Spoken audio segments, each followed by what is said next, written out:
is up, team? Welcome back to the Huddle, the number one podcast in flooring. We're here every week to help you guys gain forward progress in your career. Simply put, we're here to help you win. For all the new viewers, welcome to the team. Quick mention of today's sponsors, NAFCT and Divergent Adhesives. If you got an adhesive or a project that needs a demanding adhesive, make sure to check out Divergent. And of course, every week nearly we talk about training and being properly prepared for your project. That's where an AFCT comes in and all their great trainings over there. I know, Andy, you could attest to that. My boy Jose, and Daniel, our trainer, is off today. So Andy got the pleasure of stepping in. Thank you, buddy. That's right. No problem. Love you. Thanks for joining us today. Andy's been on here several times and sometimes, fills in as a guest of the moment. I'm not sure if that's the case here, if he just happens to be here. And either way, he's a wealth of knowledge, and we're really happy that he's here. So today's topic, real quick, is being the bottleneck. I mean, it's a lot more than that. It's always on the job, kind of the let's see, what is the always on the job time, burnout, and being the bottleneck. So bottom line here is I got a lot to say about being the bottleneck for a company. Typically, or specifically when you're starting off. So anyway, thanks everybody for joining us today. Mr. Jose, how's the weather up in Grand Rapids treating you? You got your Top Gun glasses on, ready to roll. Yeah. It's my gamer glasses because I'm looking at a screen a lot. That's what I should. And my eyes are getting burnt out right from the screen. But the weather's nice, man. Probably mid 80s again today. Humidity's kind of going away a little bit. Got rid of all that smoke from Canada. Kind of blew over, like engulfed our state. So air quality's a little bit better than it has been. Can't complain, but I'm in here wearing the sweater because Daniel's got the air conditioner set to North Pole while he's gone. Like he left and then put it on North Pole. So it's a little freezing. Well, Andy, tell us for those in the audience and who will be watching this podcast later, tell us a little bit about yourself and your role over there. Yeah, so installer, been an installer my entire life, and I switched over to the technical side back in 2019, and I've been working for Novalis ever since. So my role at Novalis is at this point senior technical manager. I handle incoming claims, oversee the claims department along with product development, tons of different technical aspects. There's a lot to name, to be honest with you. ASTM testing is one of the biggest things that we do, on top of trade shows, trainings, installer trainings. We try to, all of our distributors have installers that come in and we'll go train them. So there's a lot to it. Fun stuff. Yeah, for sure. So today's topic being really pointed at the burnout and the being the bottleneck, and a lot of installers can probably, find this very relative to their life. Like you're the guy that gets the call for the job. You're also the guy that's got to figure out how to get the job done, and then you're the guy that gets called to finish the job. And opportunities sometimes overlap other opportunities, and you find yourself sometimes drowned in opportunities.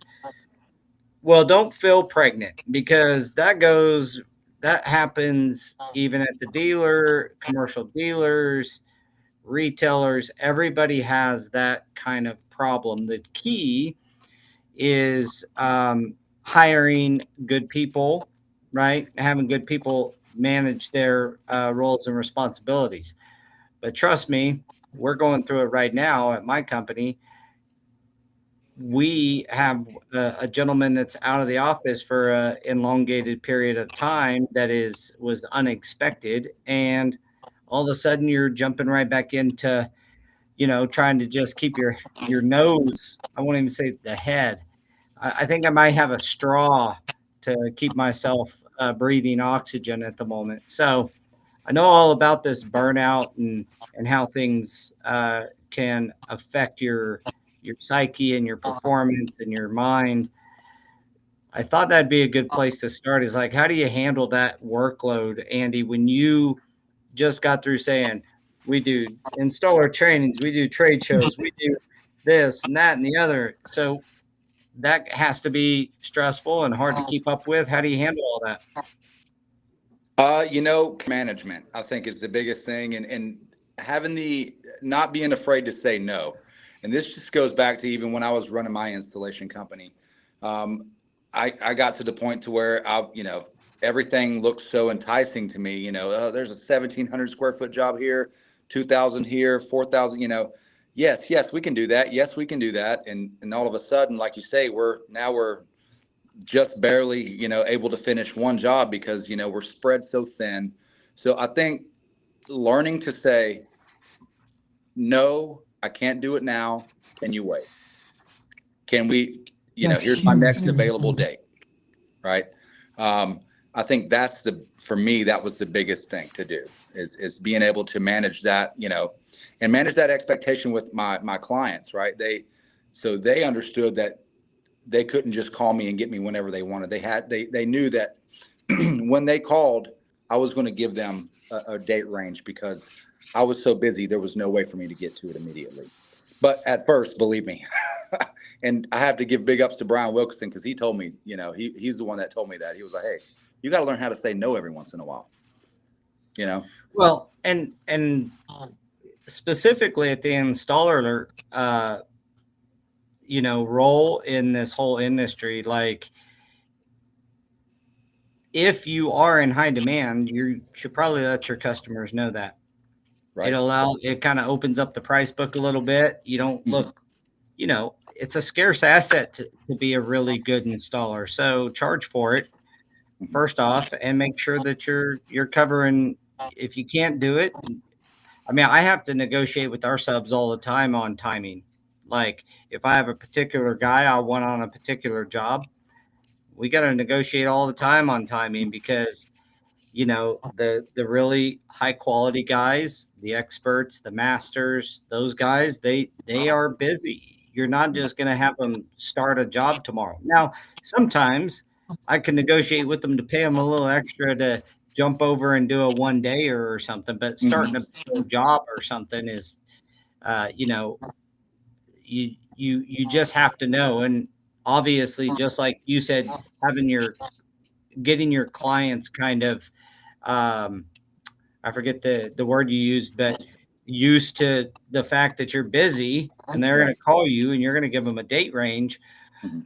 We have those guys that we know we can't just call them and they're going to be on the job tomorrow. Right. Uh, that's why we hire in-house guys because we can move them around where we need and when we need. But our subs, they're busy. They're the good ones are going to always have work going on. You might get them for a day if you have treated them right over the years. They Yeah. want to help you out, but it's going to be a help out. It's not like a standard operating procedure. Sure. Yeah, 100%. And I And if think there and go ahead. I was good. I think part of that too is like you said, the calendar and being open and honest, right? But doing your best to look ahead with the team, whether you're subcontractor or you have employees, is being able to look ahead and try to game plan. And that's very important, and it all goes back to the communication thing, right? Like the back and forth. We got to talk to the crews, got to maintain open communication and understand where we're at on projects, and understand when specific projects are heavy on the body physically and heavy on the brain mentally, right? Like finding that balance to to create that open communication, knowing that we have a little bit of a fluctuation in the calendar, like a fluff day or two, um, on larger projects, so that we can fit in 1 day projects for other people. I'll be honest, those 1 day projects, those 2 day projects are the ones that usually are because you're maintaining a relationship and you're trying to fit it in. And it is hard to say no, but it's how flexible are they? Do they need it done by this date? Because I can make it work. You want it on Monday, Tuesday, but man, it's Friday morning. I cannot adjust my schedule that quick. Can we make it work on next week, Thursday, Friday? Communication, and sometimes it's no, sometimes it's yes, and I guess depending on what it is and if they're willing to wait or they have that flexibility as far as the end user, that makes it a lot easier too. Yeah. Well, talk about the part that we talked about calendar, like the technical or practical side of it, but what does this do to your work, to your mental? Like right now, I could tell you I'm probably at an 8 of 10 on stress. Like Yeah, it's we we are so busy and losing a guy unforeseen, non-planned kind of thing, for an unknown length of time can, put a mental load on you. Mhm. You guys, when you get a customer that calls and asks you for something, and you're like, particularly, you already have a contract, you're scheduled to do the job in my case, and you got to pick up the pieces as someone's not there. You don't want to displease people, but at the same time, the way that I've dealt with it is just it's still like I can't do everything right now. You know what I'm saying? So even if it's a something I'm supposed to be on top of, I might still tell the client like I can't get back with you today. I'll get back with you. Let's do it in the morning. And I that and finding a way to disconnect after work, like truly not deal with this stuff when you get off, are the two things that I try to do to keep my brain from exploding. yeah. Yeah. Please elaborate. Teach me how to do that, Well, I'll man. tell you what not to do, and this is just my opinion, but don't turn to substances to Right. Oh yeah, Yeah. maintain yourself. The- I know a lot of great installers that destroy their lives by turning to substances to do that disconnect.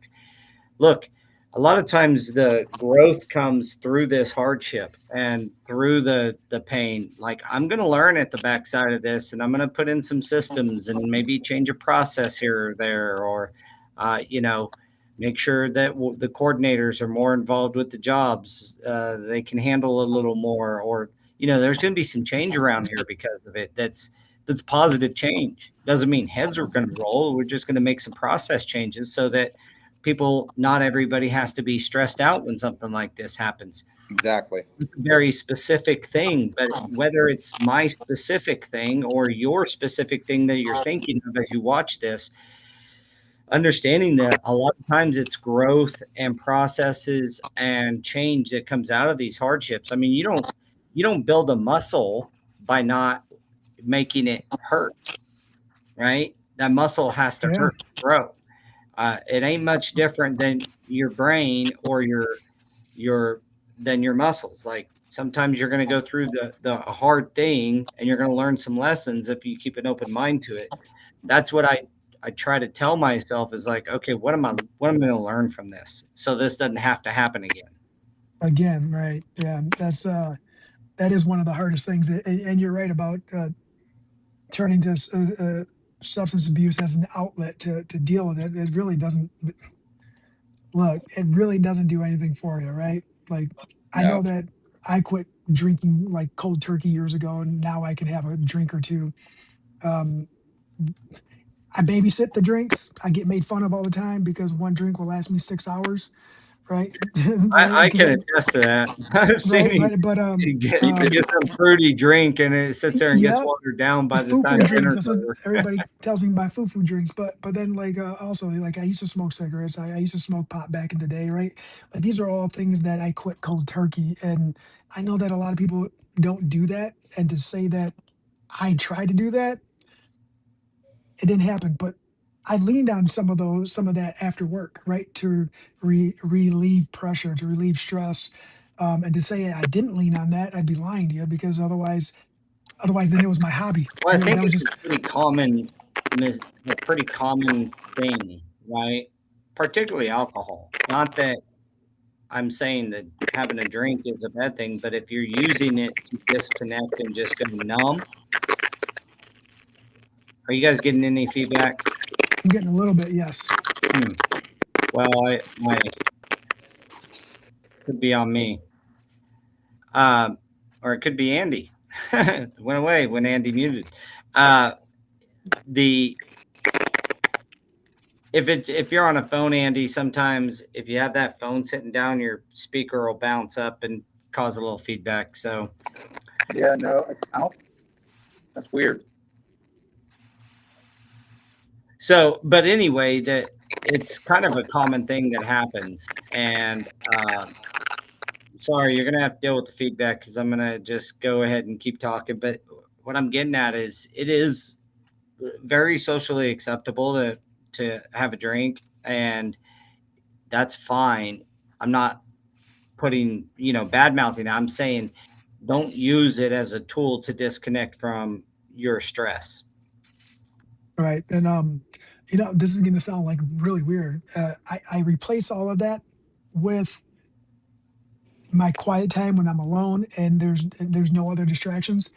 I do kind of either make a mental list or a written list to organize my thoughts and my moves for the next day or for the next week.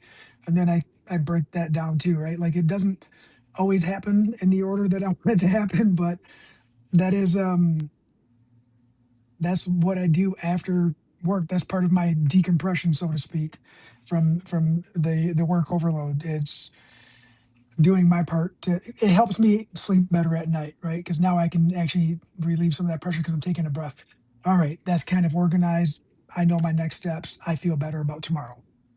Yeah, Um, I can't. I'll second Andy's, calendar and your to-do list. I mean, having both of those kind of, in order, and they're going to get out of order, jump them back into order, do your very best. But, a guy told me a long time ago, like, when I get super stressed, he's like, dude, you're not curing cancer.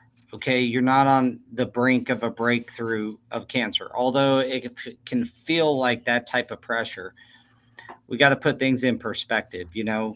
There's a lot of times in my life when I was super stressed out. I couldn't even tell you why I was today. Like um, looking back at the bills, I can remember I was, but why? Like this too shall pass. Yeah.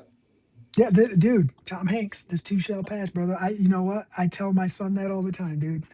We don't use the word I can't, and this too shall pass. And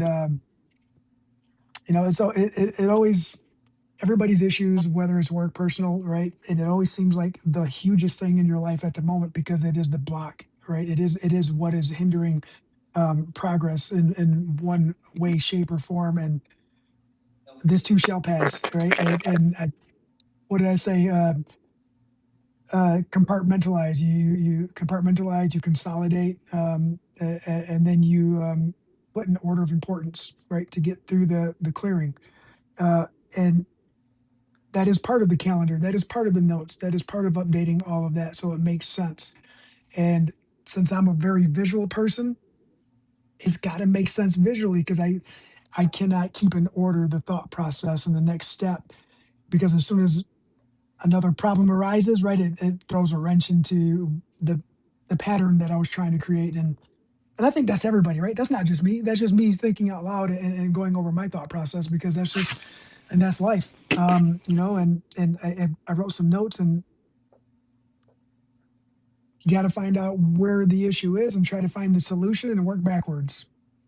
Yeah. Um, Also, a nice tool for people. I tell my managers this when they get super, overburdened or like overwhelmed is you can only do what you can do and just put one foot in front of the other. I know that sounds really elementary, but I find solace in the fact that like I'm on this podcast. It's not like I don't have 15 other things right now waiting for me, begging for my attention. But I'll tell you, this was my next step. And I just take the next step and the next step and just put one foot in front of the other, do your very best, and let the chips lay where they are. Sometimes you're not good mhm. enough. That is the fact. I know in today's society they want you to believe you're the greatest of all time. You can do whatever you. Well, some days in some circumstances you're just not good enough, and that's okay. It's just that one day. Put one foot in front of the other. Do your very best. If your very best is not enough for that scenario, for that circumstance, take solace in the fact that you did your very best. I get more stressed when I know I didn't do my very best or I avoided Yeah, it or I find yeah, dude. myself like trying to distract myself and watch. Oh, I need to go learn about this new AI thing. Yeah, yeah. Right now, you see. So I feel it's that in an my soul right escape. now, brother. I'm just letting you know. I feel that right now. Like there's you're getting pulled every which way, and you have to. You definitely have to prioritize and pick out that thing that's most important at the moment. Because in 2 weeks, when the other things that aren't that important is just that order of operations, I guess. I don't really know where I'm going with that, but every item has a deadline, right? Every item has the level of Well, they're all importance, and it's going to perceived fluctuate. deadlines. They're Yeah, all yeah. perceived deadlines. That's what I'm getting at. Is it like Mhm. usually you can recover from these types You of sound way things. better, Andy. By the way. Oh, Yeah, thanks. Do I look any better? you No, do. I don't know what you did, what no, I filter that know. is, man, but I need Listen, it. uh, But yeah, I think that juggling all these uh, things that we juggle as leaders in our respective companies and in industry. On top of that, a lot of times you don't prioritize right. I mean, let's just be honest. It's hard to figure out what's the most important thing when you got four clients. None of them do you want them. You don't want any of them to feel like they're less important than the other. And you're going to make a choice. And if you got four clients, three of them are going to think you're wrong, and the one that you chose can think you're right. Right? I mean, it's just do your thing, man. Just keep doing your Right. thing because tomorrow will come and it won't be as bad. yeah, and what so like recently I spent a week out in Milwaukee for baseball. And I know what comes with trying to take time away from work, from the office. I know what comes. I know that I still have to look at things every single day, right? And uh, the parents who work for someone, they're like, "Dude, you're still working. Why are you working? Why do you got to go work?" And it's like, do you guys understand? Like, I don't have somebody else doing that for me. Like, this is the role that I chose. This is what I do to make a living. This is part of my responsibility, and I've accepted it. If you guys want to go off and do what you got to do it. But I have to maintain, right? Even if I'm not there, I have to maintain. I still had guys working on my projects while I was gone. Still got to check in, make sure everything's good. I'm not definitely not trying to micromanage. I'm just trying to make sure that I'm up to speed in case I get a phone call or an email that I need to address with a client. And that's all it was. Well, that daily Or check in can be Yeah, invaluable sometimes when you're gone. Just hey, how's things going? I'd rather know things are going okay or make a preemptive call than get a call, you know, mid swing at a baseball tournament that all hell's breaking loose. right. And they that old thing where no news is good news. Nah, no, no, no. Lies. I don't know about that anymore, right? Like the I older I don't get, believe that one yeah, bit. no news is It could be good news, but it could yeah, also just be uh, a tsunami building. right. So yeah, no, a constant influx of news or updates is always great to have, and it does relieve the stress levels when you are away from your desk, working away from the office, and you know you have multiple things going on. And I know you can appreciate that a lot more than I can because you've been practicing it longer. But it's one of those things where the communication and that open line of communication really helps maintain stress levels or mitigate high stress levels. Right? It's like that's going good. That person's taking care of it. The crew leader's taking care of it. Daniel's taking care of it. Like I'm good. I'm in the clear at least for today. Tomorrow I'll check in and make sure that everything's still good, and we'll go from there. Well, and frankly, sometimes you are like the end of the title is being the bottleneck. Sometimes you are the bottleneck, even if you've built. I'm the bottleneck in multiple situations right Hmm. now, but um, you don't want to be the bottleneck for your entire workflow. So, No, that's getting some help. I know some installers that do this fantastically well, and they're they've got help. They've got somebody to help keep their schedule up to date. They got somebody that helps keep things moving for them, and they can focus on installation. What I know a crew that it was his wife, and now it's an employee. Um, Installers sometimes think the only employees they should have is other installers or help. But if you get that one person that can do your billings and talk, kind of order material stuff for you, you need a couple trials, you need some glue, you need some stuff, they can, a quick phone call and they get it taken care of for you. They can check on if you have a few crews, they can help with crew management. Um, like you do reach some point where you need to hire somebody you can trust to take some load off.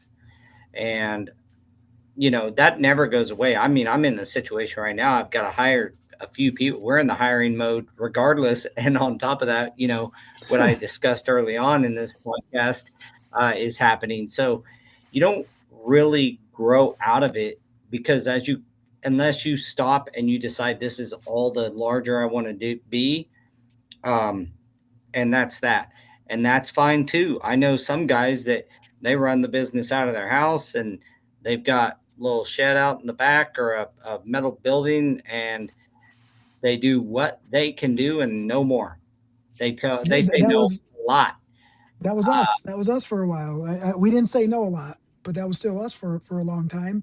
Sometimes I Um, miss those days, to be honest with you. Sometimes those are some of the days that like it was just me and a crew and a few guys and you know you start thinking like, yeah, that there was some merit to that. Well, there's right. merit to each step, and you just have to decide where you want to go and practice good management of your time. But those are techniques. At the end of the day, I don't care how good your techniques are, you're going to end up in a spot where you have a heightened stress level. And my encouragement is handle it the best that you can, treat people around you well as best as you can, and realize that this day is just another day. You'll get a new chance at it tomorrow, and Yep. typically these types of problems don't last a long time. Leslie says we all know fight or flight when it comes to stress, but your body mind isn't meant to be in continuous fight or flight mode. It isn't healthy. And we all have to find ways out of that survival mode mentality where everything is DEFCON 1. Don't let other people's stress dictate your stress. It's easy, but it's critical. It isn't easy, but it's critical. And I read that right away because it is one of the truest, that's a great statement. At the end of the Hmm. day, a lot of our stress comes from other people projecting their stress onto us. Yes. And then you That's feel it and you're like, oh, I got to jump through rings of fire and this fight or flight thing, you never get away from that. That's your amygdala. You know what I mean? That's your monkey brain trying to keep you safe. And Yeah, one hundred if you're a percent. fight person, you attack it dead on. And I have people here at my office, and I can tell you who's the fight or flight type people. And I'm not saying one's right or one's wrong, but I run to the fire. I run towards it, and I always have. There's people And that retreat, and sometimes they handle it better. I'm not saying that one's right or wrong, as I just stated. I'm just saying, and I think Leslie's point here is it's your cortisol levels are not meant to be in that heightened state for long periods. Talk to and that's what people. causes the stress levels, right? And that's where when everything does start bottlenecking, right? It doesn't, because you're right. It doesn't matter what level of any career or anything you have. The stress levels are real, and everything does bottleneck, and it's one of those things where they're going to stay heightened until you figure out a way to find a solution, or like you said, right, run straight into the storm, or take a step back or run away from it until you figure it out. And sometimes, there's a balance that everybody does. Sometimes you do got to step back before you just dive right in, like, okay, hold on, how am I going to approach this? And then you go, off of Sometimes you just experiences. disconnect for a few minutes. Don't Yeah, try to that's figure it. it out. Just say, I'm Whoa. letting go. I don't care for the moment, for this 10 minutes or 20 minutes. I just don't care. That doesn't mean I don't care for long term, or I'm not going to take care of the problem in another hour. But right now, for 10 or 15 minutes, I don't care. And Yep. just walk away. And I'll give an example as an installer. When we used to work, doing some intricate cuts on something, and we just couldn't get it right, right, and this tight cut, and we just, and I would tell like, stop. You're getting mad. You're not gonna take your time. You're not gonna rush it through, or you're not gonna take your time. You're gonna rush through it. Stop. Walk away for a few minutes and come back. That piece will still be there in 5 minutes after you think about it. Right. Hmm. That piece will still be there in 10 minutes after you think about it. And that applies to Um, us, right? I mean, yeah. outside of a deadline on a bid, most of the things aren't going to give it a few minutes, walk away, relax, don't think about it. And that's the hardest thing to do, is to not think about the problem that's causing you that. But a lot of there's ways you can do this. There's breathing techniques, there's stuff like that. And Letting go for sometimes, just a few minutes can be a lifesaver, for your brain. and sometimes the only solution is taking off your tape measure and chucking it across the room and saying, "Take that." Well, Don't do that. Don't do that I on really an occupied appreciate project, guys. Leslie's Yeah. comment on that, and it is a fight or flight mode. And when you get a chance to stand back and really reevaluate, the other thing I would say is, like, from a lower energy level, so to speak, a lower height, a lower stress level, think about what can be done different. Don't try to fix the things in the moment. A lot of times that's where we compound our problem. Step back, take a breath, get through the day, get through this situation. Again, this too shall pass, I promise. And Hmm. come come with a creative mindset. You can't have creative mindset and a fight or flight, you know, being a fight at the same time. So you got to get out of this to get into that and think about how you can solve that problem. And I will add, to the whole topic too, and sometimes the whole bottleneck effect and the burnout is caused by, you being excited and ready to run and jump into something that you're not prepared for, right? And it starts causing damage that, you didn't foresee the damages, because you just seen what you wanted for the outcome, and it's all very promising. And I'm gonna go back to this past week where my son's been wanting a new desk for his bedroom, right? But he wanted a power desk and this and that, and we got a few new tabletops. Daniel gave him a tabletop. We found the base on Facebook Marketplace. I went and bought him a base for it. On the way home, I said, "Look, dude, it's getting late. It's 7 o'clock at night. I know you're going to want to go home and put this whole thing together, right? But we have to make sure we have all the right things. You got to clean your bedroom, right? There's some things that have to happen before this can take place, or before this should take place. Yep, Dad, I got it. I understand.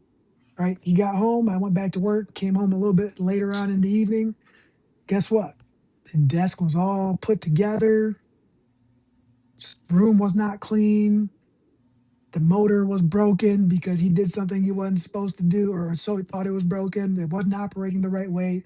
He didn't take the time to find the right screws, popped through the tabletop, messed up the whole, like all right. And instead of being all upset, right? Because I was upset that he did it, I waited till the next day and we talked about it.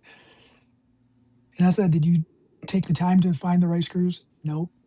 What happened? I broke the tabletop. All right. Did you take the time to make sure everything was clean in your room? Nope. Then what happened? I messed up the table because I tried to set it down on something. I didn't have enough room and it went down and messed up the motor. Like, all right. So, and I went and fixed everything the next day. And then we talked through it the whole time. And I said, this is why it's important to sometimes Mhm. understand when you have to put your hands up and take a step back and say, let me organize my thoughts and prioritize these steps. Um, he had to live it. He had to live it himself, right? It's just something simple like that, but he had to live it. Yeah. Um, and he's only 13 years old, so it's a good lesson, right? Small lesson, inexpensive lesson Well, for if what you've it's ever worth. put together a piece of IKEA furniture, sometime or one of those pieces, that stuff can get frustrating. Sometimes you do just got to walk away, think about it, and the solution comes to you. One of the best pieces of advice I've gotten is like walk away and detach from the outcome for a moment. Just detach Mhm. from the outcome for a moment. If you are a God fearing person, give it a prayer, detach from the outcome. If you just that it doesn't matter, but just constantly trying to solve the problem in this heightened emotion Yeah. that can be damaging. I want to tell Roland, glad your wife is okay, sir. I'm very Oh, glad to hear and that. I see no comments And today, guys, so I'm sorry uh, I'm not interacting with that. you're the fire run to the fire type of person as well, you said, and I can tell you that can be one of the more stressful people. You want to figure it out right then, and Yeah. there is still a time where I have to walk away and Hmm. just think about other things for a moment. So I will say that I don't always make the right decisions when because I am the run into the fire type of person, and I don't always make the right decisions. But I have noticed over the years that when somebody else that I know is running straight into the fire and they give me a call, I'm able to calm them down and help with a solution, right? No matter if it's, something with their house or personal. It's like, hey, dude, all right, hey, you're excited right now? Let's give me a little more details. Let's try to figure this out. Let's see what's going on, right? And then I don't know anything, but I'm able to calm them down, and then they start dissecting everything, and then they go, Haha, I think, okay, you're right. You know what? I missed this, or they missed this, and I got to make a phone call real quick. I'll call you right back. I And can't tell then you how many times I've gotten a solution when I'm just driving or just not at work about a work thing, and it just kind of comes to you. That's what happens when you kind of step back and you don't engage all the way with the problem for a few minutes. And that's all. Again, these are there's technical, like have a calendar, your to-dos, be responsible, communicate. Those are technical practices or um, practical steps you can take. But managing your mind is the hardest thing. It's the hardest thing for me. And yeah, sometimes I want to choke people out, and sometimes I want to, like, you know give up. Sometimes I don't want to do it anymore. uh, but at the end of the day, you it all kind of gets reset when you just kind of stand back and think about something else for a few minutes. Think about something you enjoy. Just take a little bit of time away from. the problem of being the bottleneck. And who Yeah. knows? I may walk out of this podcast with some new things taken care of myself, because it gave me a chance to just disconnect from my day. Yeah. Jump on here with you guys, talk about this kind of stuff. It's something we all face every single day, and I hope that through some of these um, practical techniques, as well as mental techniques, that you might find a little bit of help, and you know get through the day, as they Do, say, and then attack it um, again tomorrow. I did see like through like social media, some social media channels and all that, like advertising small little electronic devices now that help you focus, and they give you X amount of time, right? Like you could use it like a calendar where you have, 2 hours to focus on this subject, and you put a timer on, and that's what you should be focusing on. So I think that there are things out there to make it easier if focus is the issue, and I can use that sometimes, I'll be honest. But like on my phone, I do have Apple Music or YouTube Music, and I do have a couple channels that are dedicated to just helping me disconnect. And I typically, when I want to really disconnect, I put these headphones on and not these earbuds, and this helps block everything out. And I play that, white noise or static in the background, and then I just focus in on what I'm supposed to be doing. That's one way that helps me. I'd like to hear other ways that help everybody Well, that's else. called time blocking, and if you're good at time blocking, there's a lot of people, I mean, that I'm build not. good things, big things, and they do it because they're able to, like, just block out the time to do the thing. They they're the type that can accept they're not going to finish everything in that time frame, but time blocking is another technique out there. Rollins says, I make no fast judgment. I look over all the options. He says, ask my wife. I don't let things stress me out. I believe the Lord's in control. Believing in a higher power, I firmly submit to. And we're not a religious podcast, but I often say I believe in Christ, and the ability of understanding that Lord is in control. And just take some time. It's not again, stepping back is one of the keys to this, no matter what. So. All So what right. did Well, we are getting to the end of the podcast here, Yeah, and you and were here for the whole time. Thank you, brother. yeah, no problem. We had a little bit of technical difficulty. I thank Andy for joining us for a brief, little bit of time. We had some sound issues. I have some sound issues on my side, so we'll fix that for the next podcast. I want to thank everybody for joining us. Again, mention our sponsors, NASCT and Divergent. You know, the best thing you can do for us is support our sponsors. And so signing up to a course, buying Divergent adhesives, trust me, you're not going to be, let down by that. Sonny knows what he's doing. And, the chemistry behind that, there's been a lot of thought and a lot of effort put in that. So support our sponsors. That's the best thing you can do for us. Give us a like and subscribe on any of our social channels.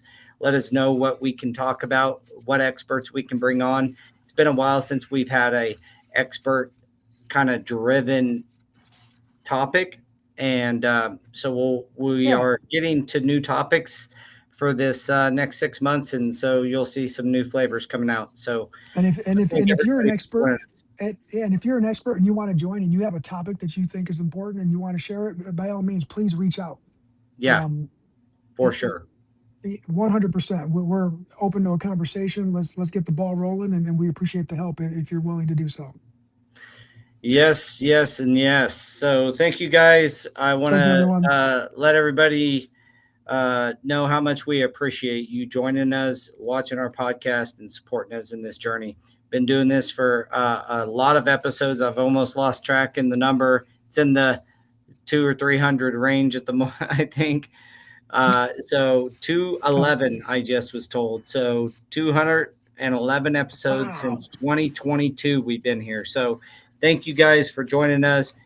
pass the word around. Another great thing is share the show, get the word out to more installers, more stores, more retailers, more dealers that join us. The more power that we can have in bringing on good experts that they want to be heard when they're on a podcast. Let's let them know they're heard. So thank you, everybody, and we'll catch you guys